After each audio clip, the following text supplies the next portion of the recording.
എല്ലാം പ്രിയപ്പെട്ട കൂട്ടുകാർക്കും ഏറ്റവും പുതിയ വീഡിയോയിലേക്ക് സ്വാഗതം. സ്കൂൾ തുറക്കുന്നതുമായി ബന്ധപ്പെട്ട് വളരെ പ്രധാനപ്പെട്ട തീരുമാനമാണ് ഈ വീഡിയോയിലൂടെ നിങ്ങളുമായി പങ്കുവയ്ക്കാൻ പോകുന്നത്. വീഡിയോയിലേക്ക് പോകുന്നതിന് മുൻപ് ഇതുപോലെയുള്ള അറിയിപ്പുകളും അപ്ഡേറ്റുകളും അതാത് സമയത്ത് ലഭിക്കുവാൻ ഇപ്പോൾ തന്നെ ചാനൽ സബ്സ്ക്രൈബ് ചെയ്ത് വച്ചേക്കുക.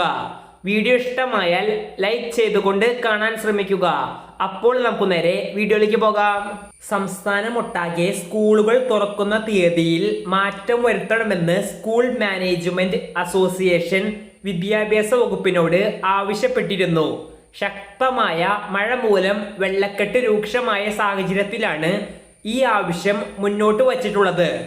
എന്നാൽ ഇതുമായി ബന്ധപ്പെട്ട് ഇപ്പോൾ വിദ്യാഭ്യാസ വകുപ്പ് മന്ത്രിയുടെ തീരുമാനം വന്നിട്ടുണ്ട്.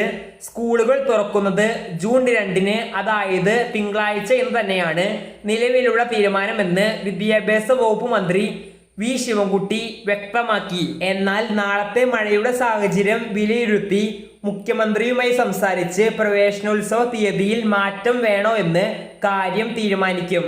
മഴ ശക്തമായാൽ മാത്രമേ ഇങ്ങനെയൊരു ചർച്ചയിലേക്ക് പോകുകയുള്ളൂ എന്നും വിദ്യാഭ്യാസ മന്ത്രി പറഞ്ഞു. അല്ലാത്ത പക്ഷം ജൂൺ 2-ന്, അതായത് തിങ്കളാഴ്ച രാവിലെ 10 മണിക്ക് മുഖ്യമന്ത്രി പ്രവേശനോത്സവം ഉദ്ഘാടനം ചെയ്യുമെന്നും മന്ത്രി അറിയിച്ചു. അതേസമയം CBSE ക്ലാസുകൾ ആരംഭിക്കുന്ന തീയതിയിൽ മാറ്റം വന്നിട്ടുണ്ട്. ജൂൺ 4-ന് മാത്രമേ എറണാകുളം ജില്ലയിൽ CBSE ക്ലാസുകൾ ആരംഭിക്കുകയുള്ളൂ. അപ്പോൾ ഈ വീഡിയോ ഇവിടെ അവസാനിക്കുന്നു. ഇതുപോലെയുള്ള അപ്ഡേറ്റുകൾ അതാത് സമയത്ത് ലഭിക്കുവാൻ ഇപ്പോൾ തന്നെ ചാനൽ സബ്സ്ക്രൈബ് ചെയ്ത് വച്ചേക്കുക. നന്ദി.